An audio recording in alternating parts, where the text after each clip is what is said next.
Shalom, Shalom. a paz do Senhor. Amém. Espero que vocês tiveram uma boa noite. Estamos agora aqui mais um dia em nossa casa de apoio para mais um dia de estudo. Hoje o estudo nós vamos estar falando sobre a gente ser verdadeiro e a gente estar sempre na presença de Deus. Amém? Amém. Que a gente possa, então, entender o que vai ser dito e vivenciar depois do nosso dia a dia aquilo que nós vamos aprender nesta manhã. Amém? Então vamos lá. Concedei-me, Senhor, Concedei, Senhor, a serenidade necessária a serenidade necessária para aceitar as coisas para aceitar as coisas que eu não posso modificar. que eu não posso modificar. Coragem para modificar Coragem para modificar aquelas que eu posso. aquilo que eu E posso. sabedoria para distinguir Sabedoria para distinguir uma das outras. uma das outras. Amém. Amém. Então vamos abrir em João 3, terceiro João, capítulo, só tem capítulo 1, versículo 1 também. Vamos lá? Ele diz assim: o presbítero ao amado Gaio, a quem amo por causa da verdade. Amado, desejo que sejas bem-sucedido em todas as coisas e que tenhas saúde, assim como a tua alma vai bem. Pois alegrei-me muito quando os irmãos vieram e em teu favor testemunharam de como andas na verdade. Não tenho maior alegria do que esta, ouvir que os meus filhos andam na verdade. Amém? Amém. Olha que maravilha de texto. Esse é o João, evangelista. Escreve aí para nós de Gaio. Gaio era um homem a qual ele preparou para estar levando as mensagens de Deus por onde ele passava. Mas ele aí, quando a gente prepara alguém para estar levando a palavra, nós nunca se colocamos dentro da pessoa para saber se ele está ou não levando a verdade. O maior compromisso de qualquer um de nós que estamos aqui nessa sala é difundir a palavra de Deus. Ou seja, é falar da palavra de Deus para todos aqueles que se aproximam de nós. Essa é a missão de cada um de nós.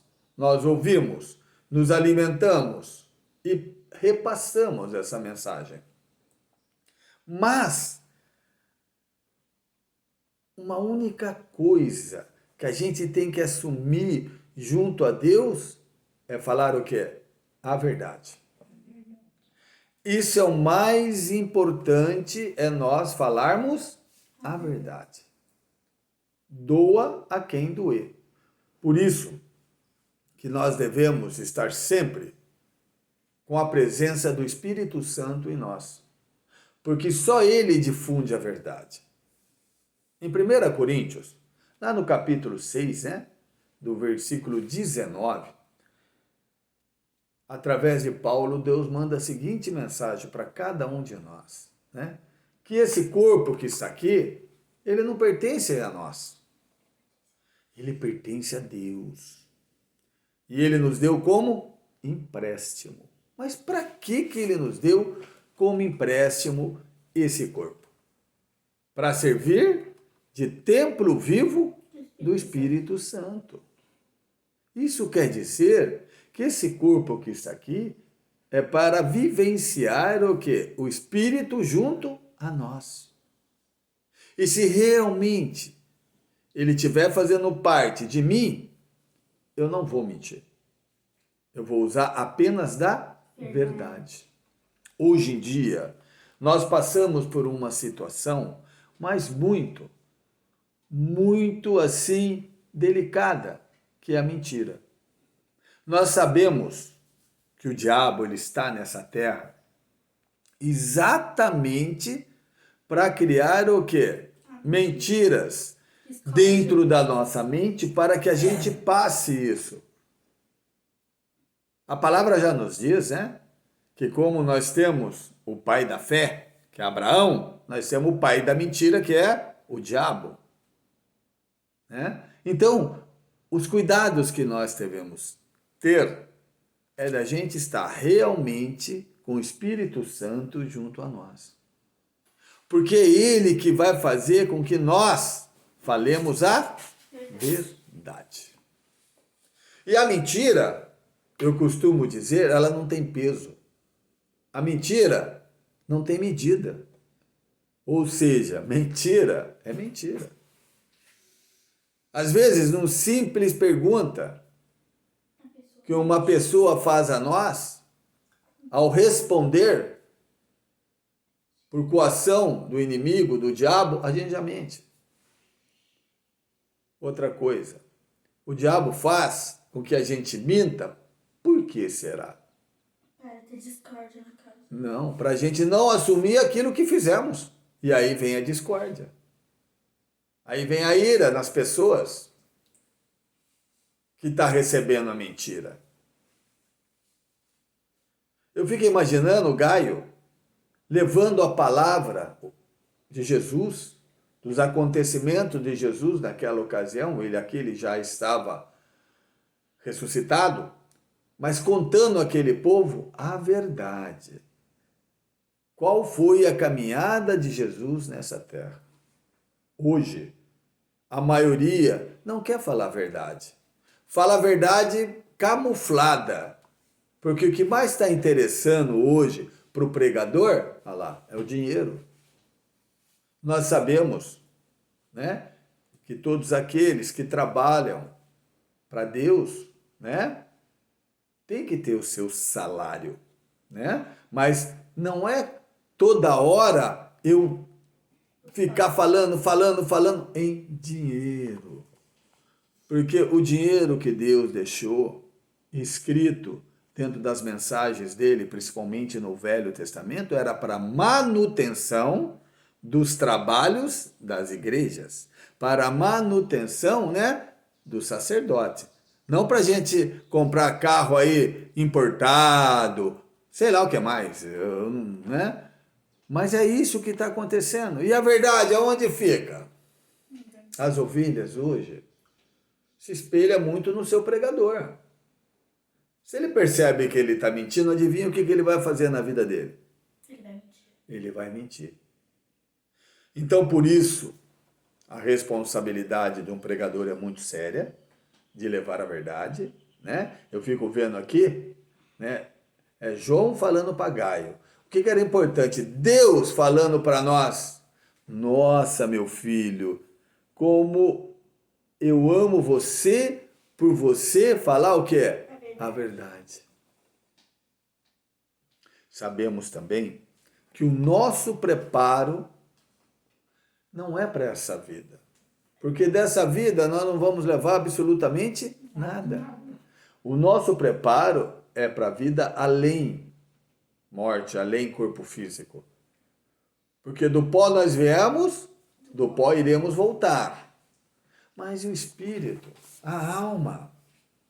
Para onde eu quero conviver futuramente na minha ressurreição?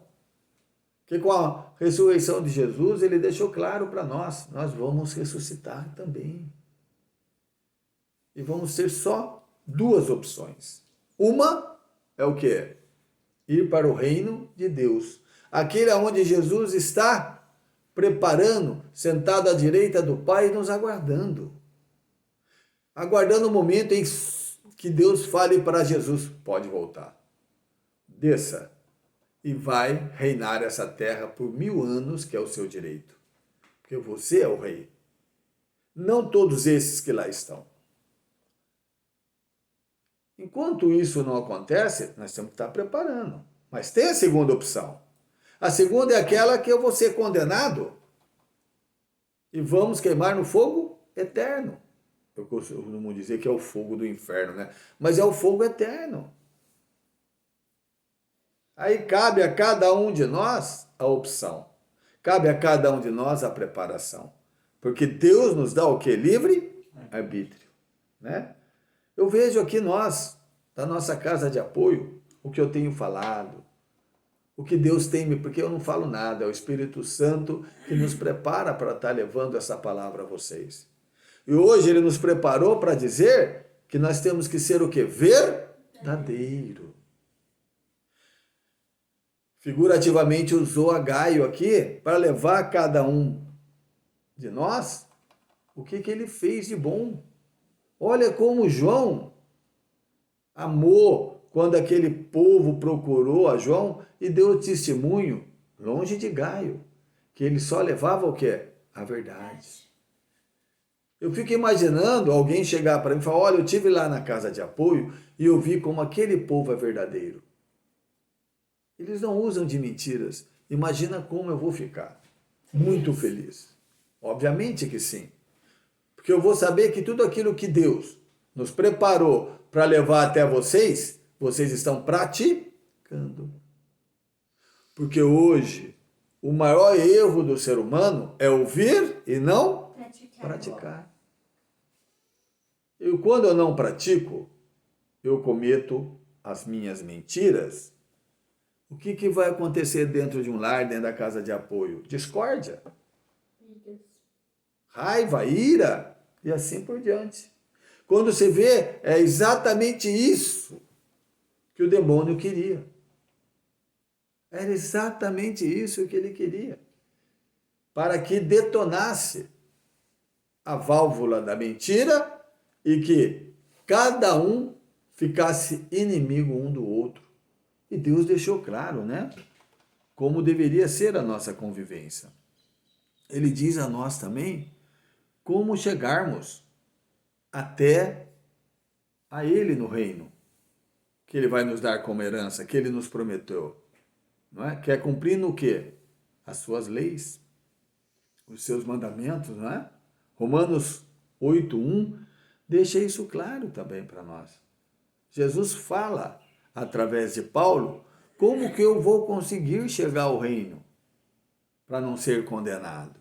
De que forma, apóstolo? De que forma eu vou ter que fazer? Ele diz lá que eu tenho que viver pelo Espírito e não pela carne. Porque o Espírito, ele nos dá a condição, eu acabei de falar aqui, de eu estar falando a verdade, de eu ter temperança, benignidade, amor, não é? Ser benigno. E viver pela carne, meu querido, é diabo. Aí vem tudo aquilo, mentira, brigas, contendas, bebedice, não é? Deixa de orar para o Senhor nosso Deus e assim por diante. E obviamente dentro disso que eu falei, de viver pelo Espírito, está o amor, está a verdade. E o maior amor que nós podemos ter é o primeiro mandamento de Deus, que é amar a Deus sobre todas as coisas. Aí vem o outro, que é amar o quem? O seu próximo como a ti mesmo. Eu vejo o seguinte, dentro da nossa morada, dentro do nosso lar, nós tínhamos que deitar alegre e levantar felizes. Ou não? Por que será? Porque o Espírito Santo se faz presente dentro de nós. O Espírito Santo não é para dar tristeza. Ele é para dar alegria em primeiro passo, porque eu sei que ele se faz presente na minha vida e a primeira coisa que ele está me dando é o dom da vida. Não é? Então essa felicidade teria que ser muito grande dentro de mim, mas muito grande. Mas não, o que tem acontecido? O ser humano já deita com ira, com raiva e levanta de que jeito? Com ódio. Com ódio, briga, querendo brigar. Para! Está vivendo através do quê? Da carne e não do Espírito. E aí como é que essa pessoa pode falar que está na presença de Deus, mesmo ele sendo um cristão? Pode? Não. Não. Porque Deus, ele nos dá a condição de como chegar até ele, no reino de Deus. Aquele que não vai ter dor, não vai ter ranger de dentes, né?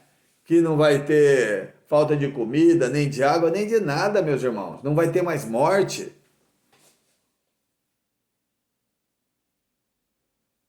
É aí que vem o nosso livre-arbítrio. João 8,32 diz o quê? Conhecereis a verdade e a verdade vos libertará. Não é?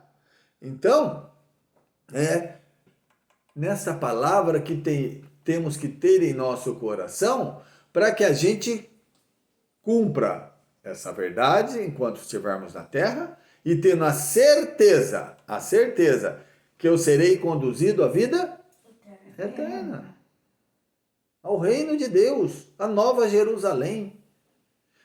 Muitas vezes eu fico imaginando, né? Essa condição de eu estar no reino de Deus. E é Ele que me torna ter temor nas coisas de Deus. Porque a minha vontade, sim, é um dia após a minha morte, na escolha de Deus, meu nome está escrito no livro da vida, e eu ganhar o reino de Deus. E não eu ser condenado ao fogo eterno o resto da minha vida. Aí eu ficar lembrando lá, realmente, eu fiz isso. Eu vi que era para levar a verdade, eu falava mentira. Eu vi que eu não ia levar nada dessa terra, mas eu continuava querendo as coisas. Eu queria isso, eu queria aquilo. E olha, agora daqui nada me adianta. Eu fico vendo esse fogo, eu fico assim, quente o dia inteiro. Esses bichos passando por mim, eu tiro um, aparece 10. É assim que vai ser. Está lá em Isaías, capítulo 66, se eu não me engano. É o último capítulo, não sei se é o 66, mas lá está escrito. Deixa bem claro como vai ser no inferno. Aí, será que é isso que realmente eu quero? Será que é difícil eu colocar os mandamentos? Ou seja, essas leis de Deus na minha vida? Será que é difícil eu me amar? Será que é difícil eu amar a Deus? Será que é difícil eu amar aqueles que estão ao meu redor? Será que é difícil eu falar a verdade? Não, lógico que não. Lógico que não. Deus deixa, tá vendo lá em Mateus? Tem duas portas. Uma enorme, que a gente passa direto. E a outra é estreita. Lá eu bebo, lá eu uso droga, lá eu me prostituo. Essa porta larga é pura carne. É lá que eu vou adulterar, é lá que eu vou me prostituir. E tem a outra, que é uma porta super estreita, que até para mim passar por ela eu sangro. Mas essa é que vai me levar para a vida eterna, para a Nova Jerusalém. Mas por que ela é estreita? Exatamente porque eu tenho que seguir os mandamentos de Deus, as leis dele nessa terra. A outra não. A outra eu vivo por conta de Satanás. E o que Satanás quer? Destruição total de nós e para fazer companhia para ele para o resto da vida, porque ele já sabe o que vai acontecer com ele. Ele sabe o que vai acontecer. Ele sabe que vai ser o último a entrar lá e não sair mais. Não é? A besta e o falso profeta vai entrar antes que ele. Ele vai ser o último. E a porta vai ser trancada, porque nem ele tem a chave da casa dele, que vai ser lá. Quem está com o poder dessa chave na mão? Deus. Só Deus, nem Jesus. Na hora que ele entregar para Jesus, ele tranca e nunca mais Satanás vai sair de lá. E vai ficar com todo esse povo que se optou nessa terra a não seguir as leis de Deus. E o nome que estava muitas vezes escrito no livro da vida, Deus foi lá e retirou. Por falha de quem? De Deus ou da pessoa? Da pessoa. É aí, meus amados, que nós temos que abrir as nossas visões, os nossos ouvidos espirituais.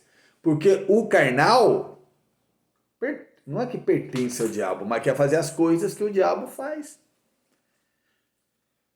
Vocês têm que lembrar também, quando Jesus, nas suas últimas caminhadas, os últimos momentos de vida, ele chega no jardim de Getsemane, lá no Jardim das Oliveiras, lá nas Oliveiras, né? E ele cai em oração, por quê? Ele já queria pecar, ele queria voltar atrás no compromisso que ele tinha com Deus. Ele sabia que ele ia sofrer, ele sabia que ia sangrar, ele já imaginava como ia ser, a dor que ele ia sentir. Nesse momento ele estava vivendo pela carne. O que ele falou para Deus? Afasta-se de mim esse cálice. Ou seja, afasta-se de mim esses maus pensamentos. Porque esses pensamentos não pertencem ao Espírito, mas pertencem a quem? Ao diabo, à carne. E fez oração mais uma vez, até que ele se revestiu do Espírito Santo. Porque ele falou, eu assumi e creio naquilo que eu vou fazer. Eu tenho fé por esse povo que eu vou morrer. Que é nosso. Ele passa por tudo aquilo e suporta toda aquela dor. Você acha que é pela carne ou pelo Espírito? Pelo Espírito. Porque doeu, cara. E se ele sentisse dor, o primeiro castigo que ele teve, que foi ele apanhar com aquelas correntes, com todo aquele material que teve lá, ele já morria ali. Qualquer ser humano que usa da mentira ali já morria de dor, né? Porque pedaços de carne saía dele quando batia nas costas dele. Tinha carne junto. Jesus. Ele morreu? Não. E não parou aí. Pegaram uma coroa, já que falaram que era rei, que ele falava, todo mundo fala que ele era rei, né? Pegaram uma coroa com espinho desse tamanho e só não colocaram na cabeça dele, fincaram na cabeça dele. Por isso que o sangue escorria dele. E ele naquele momento, silêncio, quieto. Vocês acham que ele estava fazendo o quê? Orando. Orando. Tenho certeza disso. Para ele poder viver pelo Espírito, para que aquela dor da carne não superasse o Espírito. Uma coisa mais importante. Qual que era? O que vocês acham? Ele só falou a verdade enquanto passou nessa terra. Amém? Amém. Vamos orar? Fiquem com isso e pratiquem isso na vida de vocês. Ô Pai amado, Pai querido, nós vamos primeiramente agradecer a Ti por esta noite que destes a cada um de nós que aqui estamos. Eu te agradeço, Pai amado, por ter olhado por essa casa de apoio, Pai, e ter dado o dom da vida a mim e a eles também, Pai. Porque hoje eles estão aqui respirando, muitos deixaram o dia de ontem. Peço a Ti, Pai, que fique com eles e comigo, com meu filho, minha esposa, no decorrer de todo esse dia, Pai. Porque nós queremos estar na Tua presença e agindo conforme aquilo que o Senhor deseja a cada um de nós. Abrange os nossos corações. Estejais conosco através do Espírito Santo no decorrer de todo o dia, Pai. E abençoe, Pai, aqueles, Pai, que estarão vendo a nossa mensagem, Pai. O Senhor entre nos lares dele, Pai, e os conduza dentro daquilo que eles tanto necessitam, Pai, levando a paz, a harmonia, Pai. Te pedimos isso, Pai. Em nome do seu Filho Jesus. Amém e amém. Fiquem com Deus.